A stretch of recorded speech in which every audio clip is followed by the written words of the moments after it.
like insane. Publicly, openly, like all in. Yes. It's like J-Lo was like his ex-girlfriend. You know, I think part of why Kamala's getting so much support is that if Trump wins, that Epstein client list is going to become public. They get a call, okay? They get a call from someone powerful in Hollywood. And that person says, you know, it's really great if you endorsed Kamala. You don't have to. It's up to you. But if you don't, they don't say it. But if you don't, you're just never going to get a call again. So you're like, why is this happening? I'm moving back to the Republic of Brooklyn, New York. I've always wanted to live in Italy, so I feel like that might be a good time. I will run down the street naked in Mexico. Beyonce, I'll buy your ticket, okay? You can choose Venezuela or Somalia. Joe Rogan and Elon Musk had predicted that Trump's win would result in the revealing of all the names on Epstein's list. You know, I think part of why Kamala's getting so much support is that if Trump wins, that Epstein client list is going to become public. And now Hollywood is in panic mode. It will be a nightmare. I have a house in Spain that is going to be ready right after the election. Panama, Siberia, Nova Scotia. I'm definitely moving to Canada. Straight to hell. According to Rogan, stars are forced to support Democrats, but that did not help. The other side's got a lot of crazy endorsements. Swift, Eminem, Leo DiCaprio, Beyonce. Every day the Democratic Party looks more and more like a P. Diddy party. So, what will happen now that Trump is about to ascend into power? On a recent episode of the Joe Rogan Experience, billionaire tech mogul Elon Musk and podcast legend Joe Rogan dove into a discussion that had jaws dropping. It wasn't about technology or space exploration this time. Instead, the conversation took a sharp turn toward the world of Hollywood, secrecy, and some dark truths about the music industry. Elon Musk didn't hold back, pointing fingers at Hollywood elites who have been supporting Kamala Harris. You know? Sounds rough, man. Well, it's just amazing how many people on the Diddy party list that are supporting Kamala. Too. Yeah, seriously. It's like insane. Public. One person that Elon called out was Diddy's ex, Jennifer Lopez, saying she had the power to warn the public about Diddy's alleged crimes, but chose silence instead. But how deep does this silence go? Is J-Lo covering up more than just old secrets? And it's like now deciding she's like warning people against Trump. I'm like, well, wait a second. So how many people did she warn against Diddy? Right. Oh, 0. Okay. Right. Well, maybe we shouldn't trust her opinion. Rogan hinted at the connections between Diddy's guest lists and Hollywood's elite, now backing figures like Kamala Harris. As Musk added, it's not just about knowing, it's about who is covering for whom. Joe Rogan and Elon Musk didn't just stop at her, they went deep into a list of high-profile celebrities, sparking questions about what some of the biggest stars in Hollywood really knew about Diddy's controversial and alleged criminal activities. This whole thing is disgusting and terrifying. Yeah, absolutely. And people are just turning a blind eye to it. In a previous interview, Elon Musk had spoken about these high-profile celebrities, claiming that they were only supporting Kamala Harris out of fear that Donald Trump would expose the names on the infamous Epstein list once he got to power. You know, I think part of why Kamala's getting so much support is that if Trump wins, that Epstein client list is going to become public. The other side's got a lot of crazy endorsements. Swift, Eminem, Leo DiCaprio, Beyonce. Every day the Democratic Party looks more and more like a P. Diddy party. And this is probably why these elites wanted Kamala in the Oval Office as opposed to Trump. You see, Beyonce had actually allowed Kamala to use her song in her campaign trail. Harris made an appearance at her Wilmington, Delaware campaign headquarters following President Joe Biden's endorsement of her candidacy. As she made her big entrance, the vice president walked out to Freedom, a track from Beyonce's 2016 album Lemonade. According to CNN, Beyonce's reps had officially granted Harris permission to use Freedom, which featured a guest appearance by rapper Kendrick Lamar while on the campaign trail leading up to the November 5th presidential election. And the vice president doubled down on the song's forward-thinking message of self-empowerment in her speech. What kind of country do we want to live in? A country of freedom, compassion, and rule of law, she asked the crowd, or a country of chaos, fear, and hate? Believe in freedom and opportunity and justice, not for some, but for all. Beyonce and Jay-Z's endorsement of Kamala Harris had led to speculation about the extent of their influence and the potential reasons behind it. One theory involved the financial aspect. How much money had Beyoncé and Jay-Z funneled into Kamala Harris's campaigns? This question wasn't just about campaign contributions, but also about the potential favors that might have been exchanged. Were Beyoncé and Jay-Z supporting Harris in hopes of gaining some political leverage or protection? Some speculated that this support was tied to concealing their own controversies and crimes. Meanwhile, Trump has a history of pardoning figures in the hip-hop world. Remember, he granted clemency to rappers like Lil Wayne and Kodak Black. Back in early 2021, the White House announced that President Donald Trump had granted a pardon to rapper Lil Wayne and a commutation to rapper Kodak Black, among other last-minute pardons on his final day in office. President Trump granted a full pardon to Dwayne Michael Carter Jr., also known as Lil Wayne. The statement from White House Press Secretary Kayleigh McEnany read, Lil Wayne had pled guilty to possession of a firearm and ammunition by a convicted felon, stemming from a conviction over a decade prior. Brett Barish of Sovereign Brands, who supported the pardon, described him as trustworthy, kind-hearted, and generous. Lil Wayne had shown his generosity through support for various charities, donating to research hospitals and food banks. Deion Sanders, who also vouched for him, called Wayne a provider for his family, a friend to many, a man of faith, a natural giver to the less fortunate, a waymaker, and a game changer. Trump's decision seemed to reward celebrities who backed him. Lil Wayne, a multi-platinum artist with 5 Grammys, had even shown support for Trump during his 2020 campaign. In December 2020, Wayne had pleaded guilty to illegal gun possession after being arrested in December 2019. He was facing a possible 10-year federal sentence. The timing was interesting because just before the election, Wayne met with Trump in Miami to discuss the president's platinum plan for black voters. Just had a great meeting with Donald Trump, Wayne tweeted after their meeting, along with a photo of them smiling with thumbs up. He added, besides what he's done so far with criminal reform, the platinum plan is going to give the community real ownership. He listened to what we had to say today and assured he will and can get it done.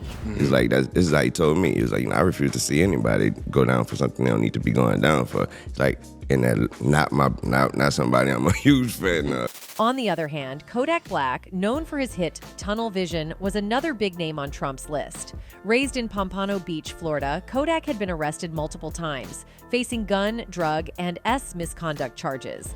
He'd been sentenced in November 2019 to over 3 years for weapons charges after pleading guilty to making false statements on federal firearms applications. Despite his legal troubles, Kodak was also active in philanthropy. He had donated to a variety of causes, from funding educational resources for students and supporting families of fallen law enforcement officers to providing food and supplies to underprivileged children.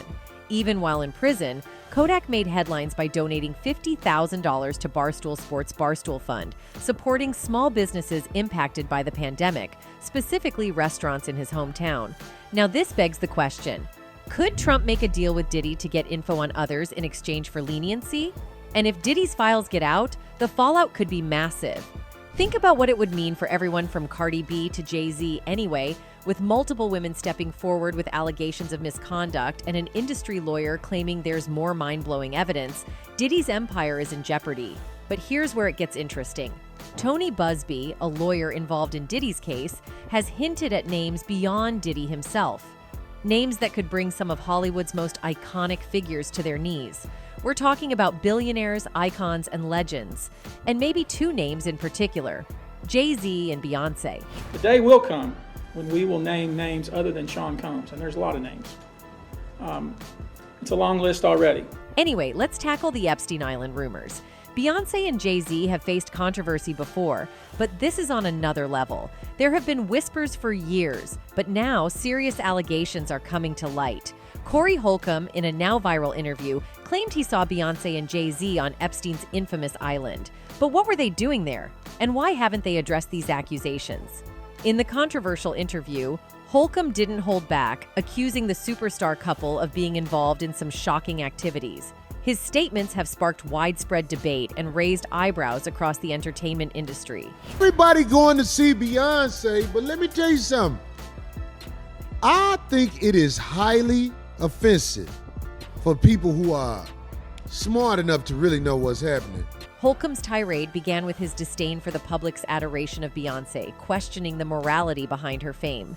He then launched into a more serious accusation involving the notorious Epstein Island. Y'all talk all that R. Kelly, Beyonce was on that island where they was kids. This was the first bombshell linking Beyonce to the infamous island known for its association with Jeffrey Epstein. Holcomb didn't mince words, alleging that both Beyonce and Jay-Z were present on the island. Beyonce and the camel. Yeah. They said she was in there like, uh-oh, uh-oh, uh-oh, uh-oh. Right. I hope I can go see her again. She was singing to little kids. If you like it, put your mouth on it.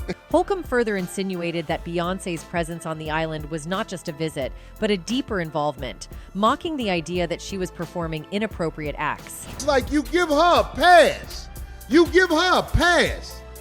She can have a concert and everything after she's a known participant on Pedo Island. Here, Holcomb criticized the media and public for allegedly giving Beyonce a pass despite her supposed involvement in such scandalous activities, drawing a stark comparison to how other celebrities are treated. It's like people want to dismiss it. That's why you can't tell me nothing about what the media say about nobody. Yeah, exactly. Because the media is going to make a bad guy. Holcomb expressed his distrust in the media, arguing that they manipulate narratives to protect certain individuals while vilifying others. He contrasted this with how R. Kelly has been portrayed, suggesting a double standard. Beyonce and Jay-Z are linked to Pedo Island. What? Huh? You ain't got nothing to say, do you? But R. Kelly, the bad guy. Continuing his argument, Holcomb repeated his claim about Beyonce and Jay-Z's connection to the island, challenging his audience to reconsider their perceptions of the music icons versus R. Kelly. Holcomb downplayed R. Kelly's actions, which have been widely condemned, and suggested that the alleged actions of Beyonce and Jay-Z were far worse. In fact, Jaguar Wright also spoke about Beyonce and Jay-Z's connection to Epstein and other shady Hollywood elites. She's been throwing out some heavy claims, saying there's a common link between some pretty notorious figures like Harvey Weinstein, Jeffrey Epstein, and R. Kelly, and that link is Jay-Z. Yep, she went there, hinting that the music mogul's connections run way deeper and darker than most people think. Everyone knew he was the devil.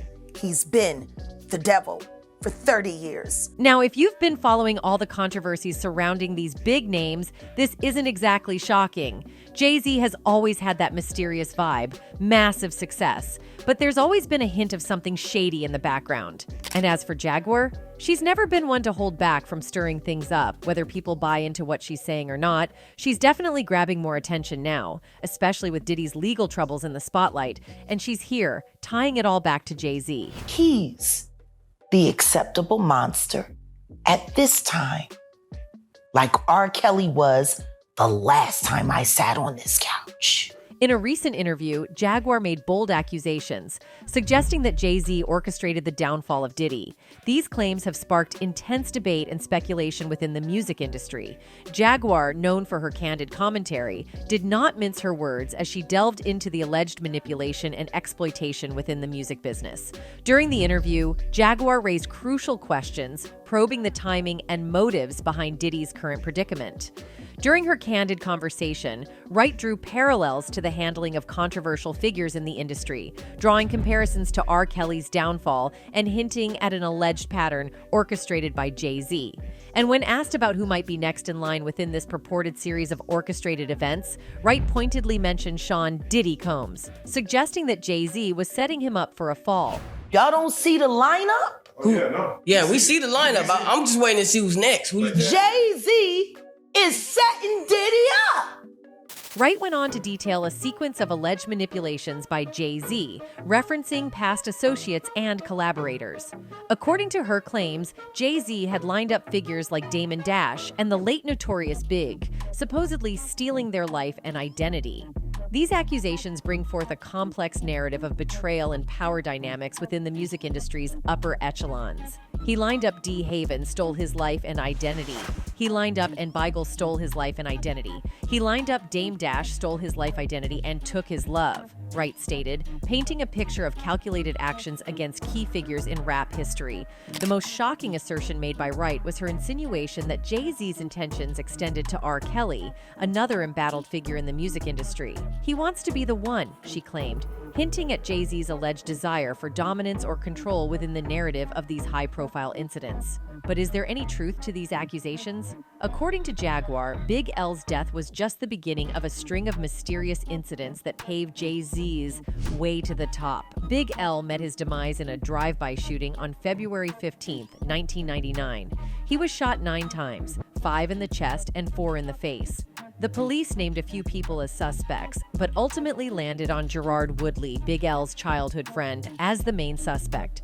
He was arrested 3 months after the shooting, but was released for lack of evidence. However, Jaguar Wright claims that Jay-Z was involved in Big L's demise because he was his chief rival in rap music. Jay-Z was the last person to see Big L alive. She alleged that the Harlem native was making more waves in New York and had a brighter future than Jay-Z. Thus, the encore rapper allegedly thought it expedient to sacrifice him.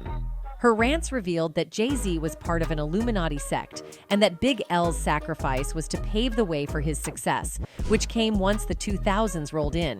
So, it won't be surprising if Jaguar Wright drags Jay-Z into Diddy's current mess. Though nothing has been confirmed, word on the street suggests that Wright thinks Jay-Z should be investigated too. Having accused the Empire State of Mind of eliminating Big L, she's convinced that he has a hand in Diddy's alleged crimes. According to her, Jay-Z and Diddy followed the same path to success by sacrificing other rappers, leading her to speculate they're both part of the Illuminati. If that's the case, it's not a stretch to assume Jay's involvement in Diddy's shady dealings. Anyway, nearly 200 mobile devices of people who visited Jeffrey Epstein's notorious P-File Island in the years prior to his death left an invisible trail of data pointing back to their own homes and offices. Maps of these visitations, generated by a troubled international data broker with defense industry ties, document the numerous trips of wealthy and influential individuals seemingly undeterred by Epstein's status as a convicted S-offender.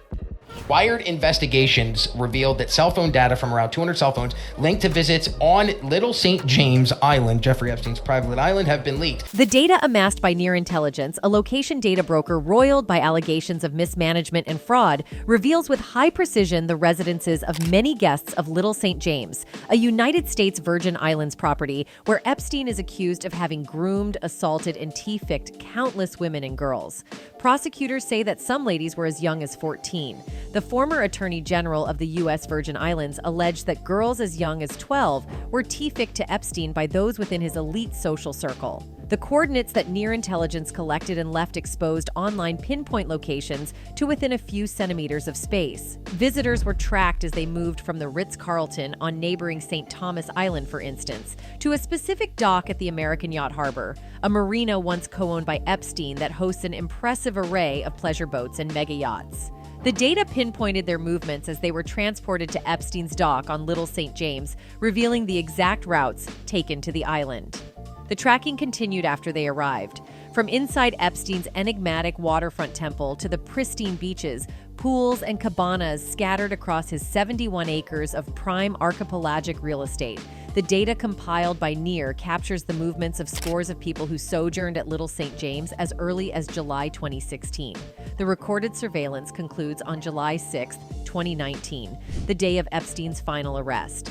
11 years earlier, the disgraced financier was sentenced to 18 months in jail after a guilty plea in 2008 for soliciting and procuring a young person engaged in escort-related stuff, securing a secret sweetheart deal to avoid any federal charges. Renewed interest in the case, notably prompted by a Miami Herald investigation, spawned new charges against Epstein, who was apprehended at New Jersey's Teterboro Airport in July 2019. A raid of Epstein's Manhattan townhouse by federal agents yielded a cache of SA material, nearly 50 individually cut diamonds, and a fraudulent Saudi Arabian passport, which had expired. He reportedly died by suicide a month later, while incarcerated at the Metropolitan Correctional Center, a federal detention facility that closed shortly after Epstein's death. Ghislaine Maxwell, former British socialite and an Epstein accomplice, was convicted in 2021 on 5 counts including ST-fiking by force. Maxwell was arrested in New Hampshire, tracked to a $1 million home by federal agents using location data pulled from her cell phone. I believe that he was murdered. Well, I was shocked.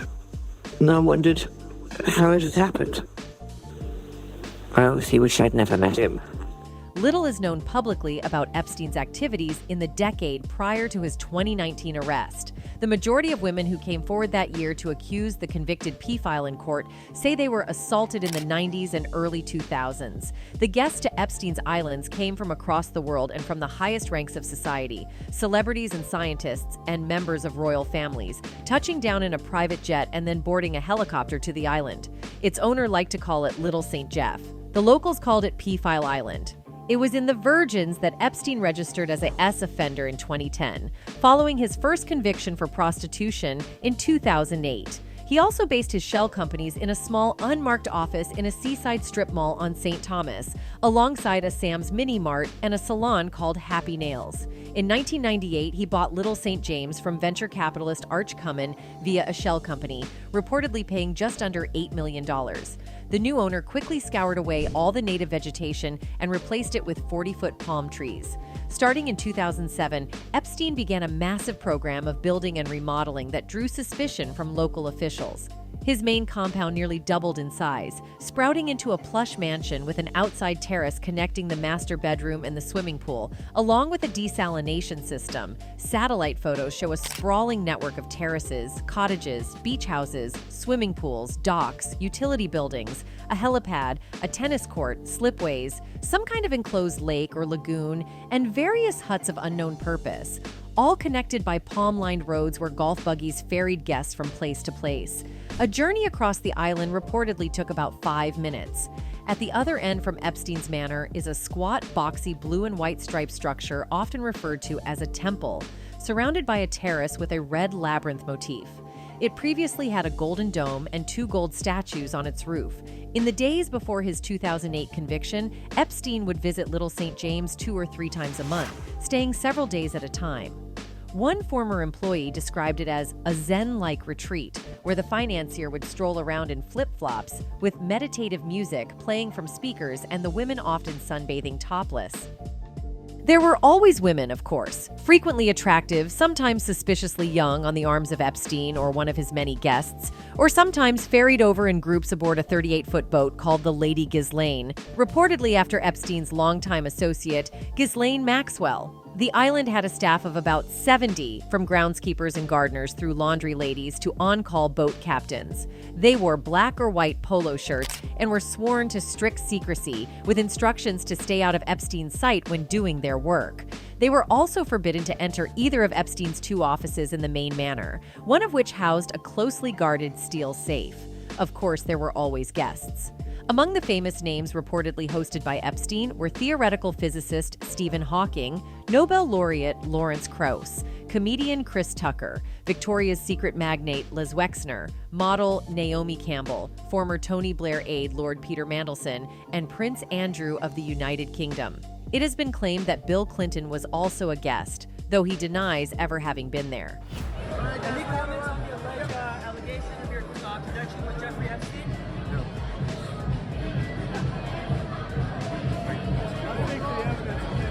Guests would arrive on one of Epstein's Gulfstream jets at Cyril E. King Airport on St. Thomas, in a private area separate from the main runway.